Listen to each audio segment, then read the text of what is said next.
하나님의 자녀 되어서 우리가 이 땅 가운데 예수를 믿는 크리스찬으로 살아가는 일은 아주 세상의 어떠한 가치로도 바꿀 수 없는 큰 은혜 그리고 큰 축복이라고 그렇게 이야기할 수 있겠습니다.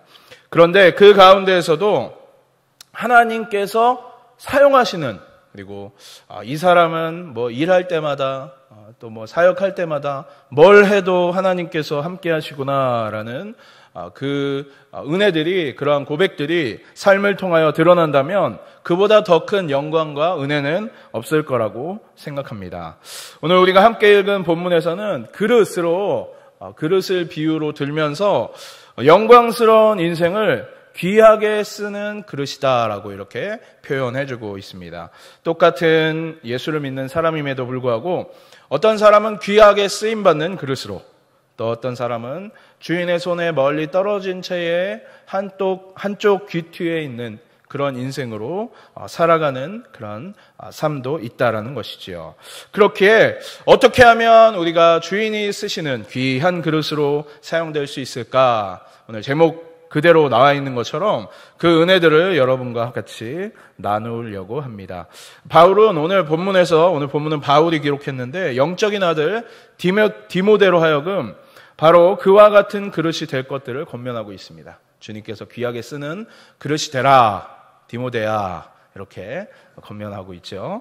네, 이를 위해서 우리가 갖춰야 할 사항들이 오늘 본문에 그대로 드러나 있다라는 것입니다. 그래서 오늘 본문을 나눌 때에 내가 하나님께 귀 쓰임 받기 위해 무엇을 집중해야 할까? 내가 어떤 삶을 살아가야 될까? 다시 한번 도전받고 다짐하는 귀한 시간 되시길 축복합니다.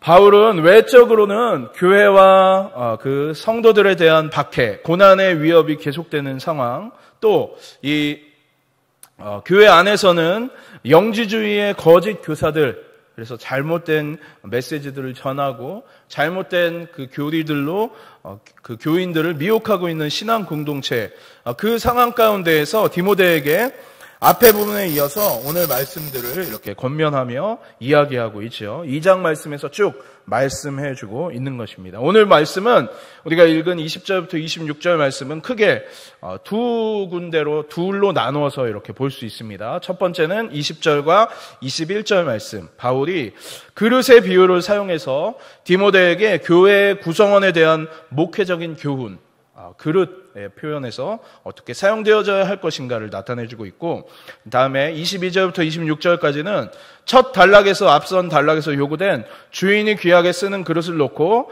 그 그릇이 되려면 무엇을 해야 할지, 그리고 그 그릇이 되었을 때 어떻게 살아가야 될지를 나타내주고 있습니다. 먼저 20절과 21절 말씀에 보면 20절 말씀을 다 같이 한 번 더 봉독하도록 하겠습니다. 시작. 큰 집에는 금 그릇과 은 그릇뿐 아니라 나무 그릇과 질 그릇도 있어 귀하게 쓰는 것도 있고 천하게 쓰는 것도 있나니. 네, 처음에 나오는 큰 집이라는 것은 집은 교회를 의미합니다. 크다는 것은 큰 교회를 의미한다라고 생각할 수 있지만 그것보다는 가장이라는 뜻, 그리고 최종적인, 완벽한 이런 뜻을 갖고 있는 그 크다라는 뜻을 갖고 있어요. 그래서 온전한 교회, 완벽하게 세워진 교회를 지칭하는 것으로 이해할 수 있습니다. 그런데 그러한 완벽한 교회 안에는 다양한 그릇들이 있다라고 이야기하고 있죠. 어떤 그릇들? 금으로 된 것, 은으로 된 것, 또 나무, 질그릇, 이러한 순서들로 나열하고 있죠. 근데 여기서 생각해 봐야 될 것이 그릇의 종류가 나열되고 있다고 해서 어떤 기준으로 금, 은, 질, 이렇게 나눌 수 있는가 하는 점이죠. 그릇은 누구를 지칭할까요? 저와 여러분들, 성도된 크리스천들을 이야기하고 있죠. 누가 금그릇이고 누가 질그릇일까? 그것들이 우리의 관심사 아니겠습니까, 여러분? 네. 나는 금그릇이 되고 싶은데 누가 금그릇이고 누가 흙그릇, 질그릇인가? 그리고 그걸 나누는 사람은 누가 나누는 것이고 그 나누는 사람의 관점과 기준이 무엇인가 하는 것이에요. 그렇죠? 이걸 알게 될 때 내가 어떤 그릇인가를 확인해 볼 수 있는 것 아니겠습니까? 여러분들은 어떤 그릇이라고 생각하세요? 스스로에게 대답해 보시기 바랍니다. 그릇의 종류가 가지고 있는 의미를 좀 더 잘 이해하기 위해서 우리가 잘 아는 달란트 비유와 함께 생각해 보면 좋을 것 같아요. 달란트 비유에 종이 3명 등장하죠, 여러분. 그렇죠? 3명 등장하는데 주인이 먼 길을 떠나면서 각각 다르게 달란트를 줍니다. 첫 번째 종에게는 5달란트, 두 번째 종에게는 2달란트, 세 번째 종에게는 1달란트 이렇게 주죠. 그래서 이 달란트의 크기의 의미는 무엇일까요, 여러분? 이 종이 얼마나 잘나고 금그릇, 금수저 뭐 이런 종이어서 그랬을까요? 이 사람의 상관이 있는 것, 그거에 집중. 우리는 왜 첫 번째 종이 5달란트를 받았는가? 그러니까 10달란트를 남겼지. 뭐 이렇게 집중하면서 보는데 사실 5달란트, 2달란트, 1달란트는 주인에게 그렇게 크게 중요한 것이 아닙니다. 우리가 세상을 살아갈 때 태어날 때부터, 요즘은 그렇게 얘기합니다. 젊은 세대에서 태어날 때부터 뭘 물고 태어나죠? 숟가락을 다 물고 태어난다고 하죠. 그래서 금 숟가락 물고 태어난 사람은 쭉 황금길을 걷고, 흙수저를 물고 태어난 사람은 쭉 아무리 노력해도 흙에서 은 정도까지 이렇게 얘기하면서 한계가 있다라고 이야기하는데, 제가 신학교 다닐 때 우리 신학생들 사이에서 이야기하는 것 중에 그런 것도 있었어요, 여러분. 신학생도 다 구별이 된다. 성골, 진골, 평민, 노비 이렇게 지금 구별이 된다라고 제가 신학교 때 그렇게 농담으로 이야기했는데, 성골은 목사님 아들들, 그리고 진골은 장로님 아들들, 그리고 그 평민은 그냥 크리스찬 가정에서 자란 신학생, 그리고 노비는 부모님이 교회 안 다니시는 그렇게 농담으로 이렇게 이야기하고 했습니다. 근데 어떻게 보면 그런 것 같아요. 우리 인생에서 참 그렇지 않습니까, 여러분? 나는 교회 다니고 교회 다니면 복 받는다고 하는데 내 상황을 보면 그렇게까지는 잘 모르겠고, 때때로 누군가를 보면 저 사람이 복 받을 만한 사람이 아닌데도 불구하고 세상적인 관점으로 보면 잘 먹고 잘 사는, 그래서 돈도 많고 직장도 좋은데 심지어 키도 크고 얼굴도 잘생긴, 거기다가 이렇게 집안도 빵빵하고 배우자를 만났는데 배우자도 최고의 배우자를 만나고, 1달란트 받은 사람의 입장에서 보면 5달란트 받은 사람은 처음부터 약간 부러울 수밖에 없는 그런 우리의 인생입니다. 그런데 사실 이거는 우리의 몫이 아니에요, 사실 여러분들. 내가 어디에 태어나고 어떻게 태어나는가는 사실 우리가 정해서 태어나는 거겠습니까? 아니면 다 삼성에서 태어나고 싶죠. 그렇죠? 정할 수 있다라고 하면 어디 재벌가에서 이렇게 태어나기를 다들 선택하겠죠. 근데 이것은 우리의 몫이 아니다라는 거예요. 그냥 주어지는 겁니다. 주어지는 것. 그런데 우리가 볼 때 어떤 사람은 금그릇으로 보이는 사람이 있고, 또 어떤 사람은 그냥 흙그릇, 질그릇 같은 정도밖에 보이지 않는 사람이 있다라는 것이죠.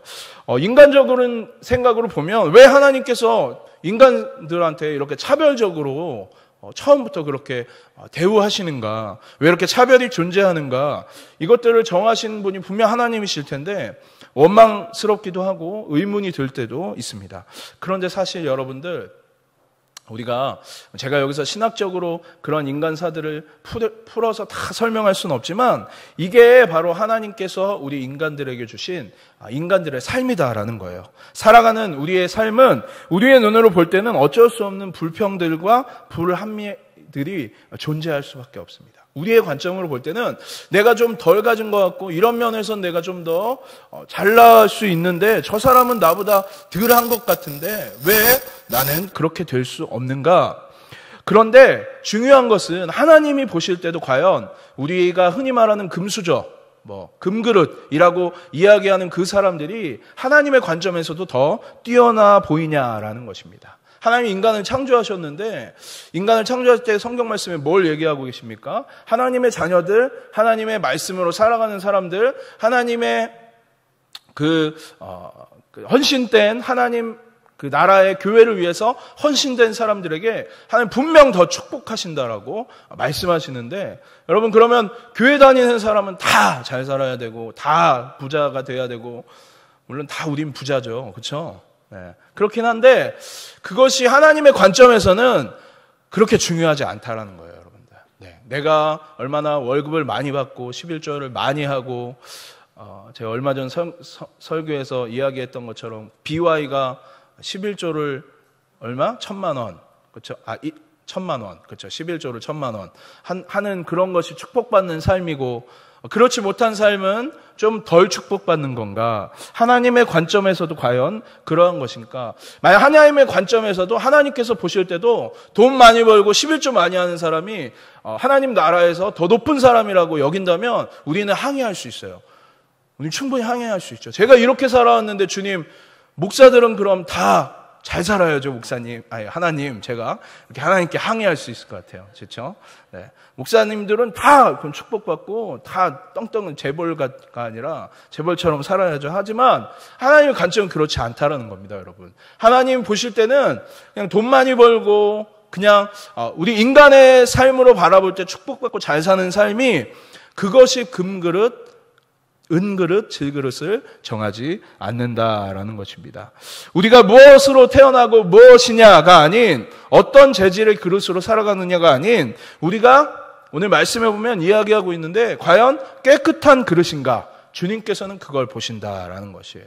내가 얼마만큼 내 상황과 나에게 주어진 그 그릇, 내 모습 안에서 준비되어지고 깨끗한 그릇으로 살아가는가, 하나님께서는 그것을 보시는 분이시다라는 것입니다. 우리 20절 하반절 말씀에 보면 하나님께서는 어떤 그릇은 귀하게 사용하시고 어떤 그릇은 천하게 사용하신다라고 말씀하시죠. 근데 우리가 내가 금그릇, 은그릇, 질그릇 이거를 나 스스로 선택하는 것은 어렵지만 내가 귀히 쓰는, 하나님께서 귀히 쓰는 그릇이 되는가? 아니면 저 뒤쪽에서 좀 빼놓고 잘 쓰지 않는 그릇이 되는가? 그것은 우리 가운데 달려있다라는 것이에요. 금을 더 많이 쓰지 않는 하나님, 깨끗한 그릇을 더 많이 쓰는 하나님이신 것을 기억하시기 바랍니다. 21절 말씀 함께 같이 보도록 하겠습니다. 같이 읽어볼까요? 그러므로 누구든지 이런 것에서 자기를 깨끗하게 하면 귀히 쓰는 그릇이 되어 거룩하고 주인의 쓰임에 합당하며 모든 선한 일에 준비함이 되리라. 어떻게 하면? 자기를 깨끗하게 하면 하나님은 금이라 쓰고 흙이라 안 쓰는 분이 아니십니다. 깨끗한 그릇을 사용하시는 분이십니다. 오늘 말씀해 보면 깨끗해야만 거룩하게 된다라고 했고 주인의 쓰임에 합당하게 된다라고, 그리고 모든 선한 일에 준비함이 된다라고 했습니다.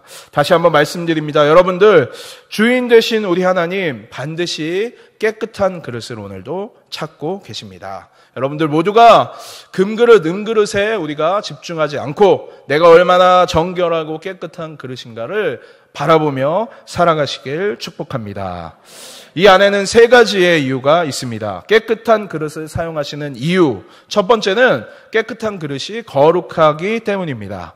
여러분, 거룩하신 하나님이 거룩하지 않은 곳에 임재할 수 없고 거룩하지 않은 하나님의 백성과 함께 하실 수 없다는 사실을 기억하십시오. 주님께서는 분명히 내가 거룩하니 너희도 거룩하라 말씀하시면서 우리에게도 거룩할 것을 요구하십니다. 너희가 열심히 공부하고 열심히 사업해서 돈 잘 벌어 성공해 세상에서 말하는 금그릇이 되라 라고 주님 말씀하지 않으시고 내가 거룩하니까 너희도 거룩하게 살아가라, 이것이 주님께서 우리에게 말씀하시는 명령이다라는 사실입니다. 두 번째로 깨끗한 그릇은 주인의 쓰임에 합당하게 된다라고 했습니다. 여러분들, 식당 가면 제일 먼저 내오는 것이 물병하고 물컵이죠. 내가 받은 물컵에 고춧가루 하나가 저 안에 묻어있다라고 생각해 보세요. 여러분, 그러면 보통 어떻게 하십니까? 아무 말 없이 물 따라서 그대로 마시는 분 혹시 계신가요? 잘 없을 겁니다. 대부분은 아저씨, 아줌마 여기 고춧가루 있어요, 바꿔주세요. 대부분 우리 다 그럴 거고 저도 그럴 거고, 일부 좀 비위가 좋은 분들은 그냥 조용히 그냥 자기 물티슈 받은 걸 이렇게 닦아서, 그런 분도 계시죠? 네. 어쨌든 그냥 먹지 않을 거예요. 그렇죠? 여기 있는 분들 다 그냥 먹지는 않을 겁니다. 내가 모르고 먹으면 몰라도, 그렇죠? 알면은 먹지 않을 겁니다. 깨끗해야만 우리가 쓰임받을 수 있다라는 사실입니다. 주인이 사용하기에 가장 기본적인 것이 우리 삶의 깨끗함, 그리고 모든 선한 일에 준비된다라고 세 번째 이야기하죠. 우리 주인은 여호와 하나님께서 행하시는 모든 선한 일에 바로 그 깨끗한 자를 쓰시고 준비시키신 자, 깨끗하게 설거지가 잘 되어 있어야 그릇이 그렇게 필요할 때 바로 꺼내서 사용할 수 있는 것 아니겠습니까? 저와 여러분들이 모두 다 그런 깨끗한 그릇으로 이 땅 가운데 거룩의 열매, 주님께서 보실 때에 그래 넌 언제든지 스탠바이 되어 있구나. 하나님 일을 작은 것 큰 것 상관없이 맡기실 때에 그래 너를 바로 사용하면 되겠구나 라고 준비되어져 있는 저와 여러분의 삶이 되시길 축복합니다. 이제 우리가 생각해야 할 것은 그와 같은 깨끗한 그릇이 되려면 우리가 어떻게 해야 되는가, 이것 아니겠습니까? 깨끗한 그릇이 되는 것, 그것이 주님이 쓰신다면 여러분들 다 깨끗한 그릇이 되고 싶으시죠? 아멘이세요? 네. 더러운 금그릇 되고 싶으십니까? 그게 더 좋아 보이실 수도 있지만 아니에요. 여러분들 깨끗한 질그릇이 더 낫다라는 것이죠. 근데 그 깨끗함을 유지시키기 위해서 물론 제가 얘기하는 게 뭐 금수저는 꼭 더럽다 이런 건 아니에요. 여러분들. 네. 깨끗함을 유지하기 위해서 오늘 말씀 가운데에서 이야기해 주고 있는데 바울이 권면하는 것은 22절 말씀에 보면 처음에 이렇게 이야기하죠. 또한 너는 청년의 정욕을 피하고 이렇게 이야기합니다. 정욕을 조심하라. 정욕을 피하라. 그냥 이렇게만 이야기하지 않고 청년의 정욕을 피하라고 구체적으로 기록하고 있습니다. 청년들이 쉽게 빠지는 정욕의 요소들이 뭐가 있겠습니까? 요즘뿐만 아니라 젊은 세대들을 쭉 바라보면 어떤 특성들이 있는지 우리가 볼 수 있습니다. 청년의 정욕, 무엇보다 성적인 욕망이라고도 할 수 있겠죠. 바울은 그래서 성경 말씀에 보면 제가 참 바울 말씀을 좋아하는데 참 이렇게 동감하지 못하는 말씀 중에 바울이 그런 말씀을 해요. 이 세상을 살아갈 때 독신으로 사는 것이 참 좋다. 여기 결혼을 앞둔 우리 커플도 있는데 독신으로 사는 것이 좋다. 나처럼 독신으로 살아라. 바울이 그런 그 말을 할 때가 있거든요. 그런데 한 가지 전제 조건이 있는데 만약에 독신으로 살면서 너희의 정욕을 스스로 이기지 못할 것 같으면 차라리 결혼을 해라. 이런 말씀이 있어요, 여러분들. 제가 하는 말이 아니라 성경 말씀에 나옵니다. 그래서 제가 참 젊었을 때부터 공감하지 못했던 말씀 중에 하나예요. 나는 결혼을 꼭 할 거기였기 때문에. 네. 그래서 어쨌든 정욕이 있을 때에 그것들을 참지 못하겠거든. 그럼 결혼하는 게 낫다라고 그렇게 바울은 이야기하죠. 이러한 성욕, 정욕이라는 것은 청년들에게만 해당하는 것은 아닙니다. 해서는 안 될 욕망의 결과로 인생 평생 쌓아온 것들을 한순간에 무너져 내리는 정치인들, 또 목회자들, 여러 분야에서 뛰어난 사람들 우리 흔하게 볼 수 있는 것이죠. 또 청년의 정욕이라면 혈기를 들 수 있을 것입니다. 자기 스스로의 통제가 취약하다라고도 이야기하죠. 내 생각에 맞지 않는 일이라고 생각하는 것은 일단 분노하고 그럼 싸워야 된다라는 것이죠. 이성을 잘 제어하지 못하고 함부로 말하고 함부로 흥분하고 함부로 행동하는 것, 바로 정욕, 그 혈기를 들 수 있습니다. 또 한 가지 청년들이 가진 정욕이라고 할 것들로 조바심을 이야기할 수 있을 것 같아요. 인생의 황혼기를 지나가고 계신 분들을 보면 참 멋스럽게 여유 있는 그 여유로움이 삶에서 느껴집니다. 우리 조장로님, 우리 전사님도 항상 교회 일 하실 때 빠지지 않고 항상 참석하시고 항상 오시거든요. 뭘 해도. 근데 우리 두 분 커플을 보면 항상 이렇게 여유로우세요. 여유롭다는 게 막 시간 늦고 막 이런 여유로움이 아니라 그 뭔가 말하지 못하는 내가 알 수 없는 그런 풍기는 그 여유로움 있지 않습니까? 그 인생의 어떤 정말 노하우들이 이렇게 쌓여서 이렇게 주는 것들인 것 같아요. 하지만 우리가 젊은 시대에 갖는, 젊은 청년의 때에 갖는 것 중에 하나가 이 조바심이에요. 여유로움이 없고 갑작스럽게 벌어지는 상황들에 대해서 잘 대처하지 못하고 침착하지 못하는 그러한 모습들. 이러한 특징들이 주로 젊은이들에게 나타내는 것인데, 이러한 것들이 그냥 젊은이들에게만 나타나는 것이 아니라 제가 볼 때는 영적으로 성숙하지 못한, 영적으로 젊은 사람들 역시도 이러한 그 결과들이 나타난다라고 생각합니다. 우리가 젊을 때 그러한 부렸던 혈기와 어떤 성적인 욕망들, 또 우리가 가진 조바심, 이러한 것들이 우리의 영혼의 삶에 드러나지 않도록 청년의 정욕을 조심하라라고 바울은 이야기하고 있죠. 그럴 때에 깨끗한 그릇으로 우리가 살아갈 수 있다라는 것입니다. 두 번째 22절 중반 말씀에 보면 주를 깨끗한 마음으로 부르는 자들과 함께 하라고 말씀합니다. 요즘 보면 점점 가나안 성도들이 많아지고 있어요. 가나안 성도가 뭔지 아세요, 여러분들? 가나안 성도. 거꾸로 하면 뭐예요? 가나안, 거꾸로 하면 안, 나, 가. 안 나가 성도들, 교회 안 나가는 성도들이 많아진다라고 합니다. 예수님을 믿는데, 예수님 젊은 시절 이제 주일학교, 중학교 시절 예수님도 만나고 뜨거운 은혜들을 경험했는데 살아오면서 보니까 아까 말한 청년의 정욕의 시대를 거쳐오면서 주님과 멀어진 채. 그래서 이야기하면 저 예수님 믿어요. 그럼요. 주님 십자가에서 달려가시고 이런 얘기 되게 잘해요. 그런데 교회에 나가지 않습니다. 신앙생활을 해도 주일날 한번 그냥 대형 교회에 나아가서 그냥 내 신앙 하나님 앞에서 어떻게 보면 스스로 만족하는 거죠. 주님 제가 예배했습니다. 예배드렸습니다.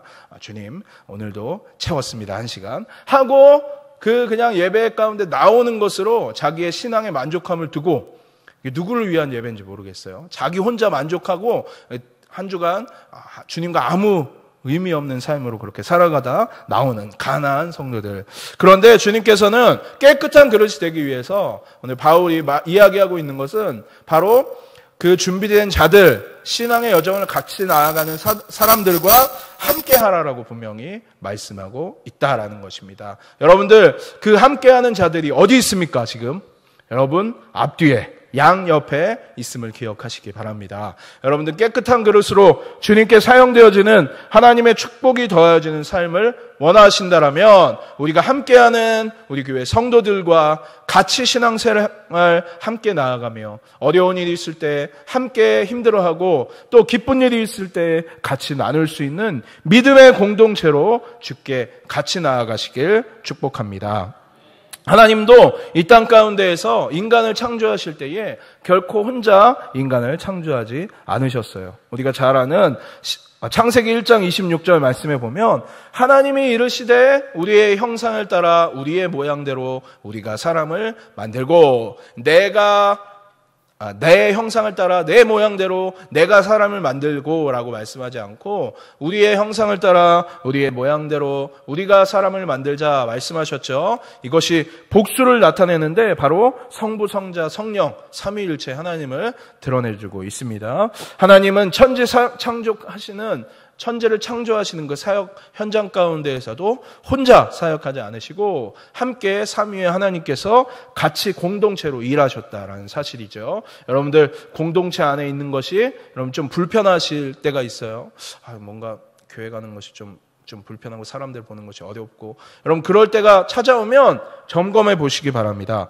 내 신앙에 어떤 중심이 잘 자리 잡혀 있는가. 그럴 때 항상 흔들리거든요. 교회 나아가는 것이 조금 불편한 마음이 들고 교회 나아가는 것이 그냥 혼자서 예배하고 기도하고 싶은 마음이 있을 때에 결코 그것이 하나님 좋아하시는 하나님께서 주시는 마음이 아니다라는 사실을 기억하시기 바랍니다. 우리에게 허락된 우리 교회 안에서 함께 신앙생활해 나아가는 것, 독불장군으로 내 믿음 지키며 나 혼자 만족하는 신앙이 아니라 주님 앞에 같이 걸어가는 신앙의 여정들로 나아갈 때에 우리가 깨끗한 자로 주님 앞에 칭함받을 수 있다라는 것이죠. 세 번째 22절 끝에 보면 의와 믿음과 사랑과 화평을 따르라 말씀합니다. 깨끗한 그릇이 되기 위해서 첫 번째 피할 것이 청년의 정욕이라고 이야기했죠. 그다음에 세 번째로 우리가 따라야 될 것으로 의와 믿음, 사랑과 화평을 따라가라라고 말씀하시죠. 이 네 가지를 한 단어로 이야기하면 진리로 이야기할 수 있을 것 같아요. 그리스도인은 진리 안에 거하는 사람입니다. 그 진리의 가르침을 따르는 자가 또한 그리스도인이 되는 것이죠. 여러분, 우리 모두 예수 그리스도 안에 있는 자들 아닙니까? 근데 이 세상에 유일한 진리가 누구죠? 예수님 아니시겠어요? 그렇기 때문에 우리 역시도 진리 안에 거해야 한다라는 것이죠. 의와 믿음과 사랑과 화평은 겉으로 그냥 드러나는 것이 아닙니다. 나는 의롭습니다. 나는 믿음이 많습니다. 뛰어납니다. 나는 사랑이 넘칩니다. 나에게는 화평이 넘칩니다라고 우리가 이야기한다라고 그래서 그것이 우리 가운데 주어지는 것이 아니라는 것이죠. 내가 실제적으로 삶 속에서 자연스럽게 우리의 의와 믿음과 사랑과 화평은 풍겨져 나오는 것이다라는 것을 기억하십시오. 깨끗한 그릇으로 쓰임받는 참 그리스도인, 하나님의 의와 하나님 나라를 추구하며 바로 화평한 사랑이 넘치고 믿음이 뛰어나 주님 앞에 진리를 추구하며 살아가는 저와 여러분이 될 때에 바로 우리를 하나님께서 귀하게 쓰시는 깨끗한 그릇으로 살아갈 수 있을 것입니다. 마지막 네 번째 23절 초반 말씀에 보면 어리석고 무식한 변론을 버리라. 거기서 다툼이 나는 것을 알아라고 말씀하죠. 결론부터 말해서 하나님이 사용하시는 깨끗한 그릇은 쓸모없는 일을 가지고 진리와 동떨어진 것 가지고 변론하지 않고 고민하지 않는다라는 것이죠. 여러분들 신앙 훈련을 이렇게 받다 보면 이렇게 내적 치유라는 것을 하거든요. 그럼 거기에 다림줄이라는 게 있어요. 다림줄이 뭔지 아십니까, 여러분들? 건축할 때 그 수평을 잡기 위해서 위에서 이렇게 그 실에다가 이렇게 쭉 내려보죠. 그래서 여기가 처음 이거 기틀을 잡을 때 똑바로 잘 지어지는가를 이렇게 판단하는 거라고 알고 있습니다. 그렇죠? 근데 이 다림줄이 처음에 좀 삐뚤게 되면 건물이 어떻게 돼요? 잘못 지어지는 것. 그래서 이 치유 사역을 할 때 다림줄, 그래서 첫 번째 저 내면 안에서 잘못 쌓아진 우리의 내면들을 잘 세우자, 이렇게 이야기하고 또 가르치는 것들이 있는데, 우리가 진리된 것, 그리고 우리의 삶에, 우리 신앙에 가장 기초가 잘 쌓여져 있다라면 그것이 무엇이에요? 하나님께서 우리를 창조하시고 하나님께서 우리를 지으시고 또 우리의 구주가 되시고 우리 신앙의 기본적인 이 기초적인 요소들을 가지고 그것들을 흔들리지 않는 믿음 안에서 살아간다라면 오늘 우리가 귀하게 쓰임받는 그릇으로 나아갈 수 있다는 것입니다. 쓸데없는 일에 시간 투자 낭비하지 말고 쓸데없는 것 가지고 고민하지 말고 살아가라고 바울은 이야기하고 있습니다. 논쟁을 통해서 어떤 결론을 짓기 위해, 여기서 말하는 이 변론이라는 이 단어가 재판 때 사용하는 그런 단어로, 그래서 옳고 그름을 가리는 것 아니겠어요? 근데 옳고 그름을 가리는데 어리석고 무식한 그리고 잘못된 재판을 하지 말라라고 이야기하고 있어요.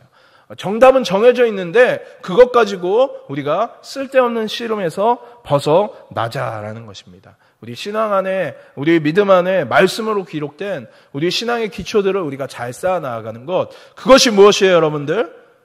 예배 생활하고 또 기도 생활하고 또 헌금 생활하고 주님께 감사의 마음을 드리는 것, 막 이야기하면 권면하고 예배 나오세요, 뭐 새벽 기도 오세요, 뭐 11조 드리세요 이야기하면 뭐 말이 많은 사람들이 있어요. 네. 예배 굳이 뭐 나가지 않아도 저는 예배 잘 드릴 수 있어요. 과연 교회 안 나오는 사람 중에 예배 잘 드리는 사람 제가 본 적이 없습니다, 여러분.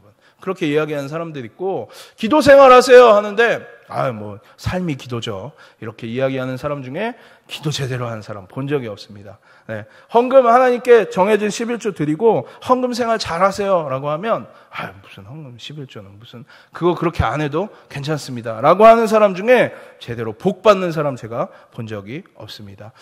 바울이 오늘 마지막으로 이야기하고 있는 이 삶의 그 메시지들을 우리가 쓸데없는 것 가지고 우리가 낭비되어지지 않아야 될 일에 우리의 시간과 우리의 열정들을 쏟지 않고 우리가 더 중요한 일에 하나님 나라를 위하여서 내가 오늘 헌신하고 달려나가고 주의 나라를 위하여서 더 깊이 기도해야 할 시간도 모자른데 내가 쓸데없는 일들 가지고 고민하고 그것들을 버리지 못한 채 계속해서 묶여있는 채 살아간다라면 그것은 우리 가운데 역사하는 사단의 공격이다라는 사실을 기억하시고 깨끗하게 준비되어서 하나님 앞에 귀히 쓰임받는 우리가 되기 위하여서 그 모든 것들을 버려 주님께로 나아가는 저와 여러분의 귀한 삶이 되었으면 좋겠습니다.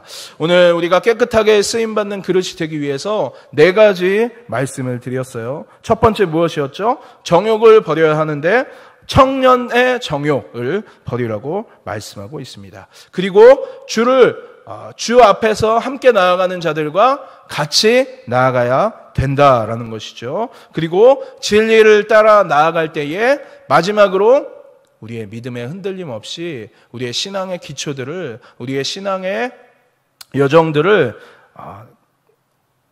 흔들림 없는 그 쓸데없는 시간과 우리의 열정을 낭비하지 않고 하나님 앞에 나아갈 때에 우리가 주님 앞에 온전함으로 쓰임받는 주의 종, 그래서 귀히 쓰는 그릇, 오늘 말씀의 제목과 같이 저와 여러분의 삶이 주님께서 언제나 큰일 났네, 하나님 계획 안에서 이러한 계획들을 이루셔야 하는데 이러진 않으시겠죠. 하나님 모든 것들을 다 알고 계시니까. 예를 들어서 급하게 좀 누군가를 써야 되는데 준비된 그릇이 누구 있을까? 그래, 우리 명성교회 누구누구 집사, 누구누구 권사, 누구누구 장로, 내가 이 사람이라면 내가 언제든지 준비된 채로 바로바로 꺼내서 쓸 수 있겠다라고 주님 앞에 인정받고 칭찬받는 우리 모든 명성의 성도님들 삶이 되시길 주 예수님의 이름으로 축원합니다. 기도하겠습니다.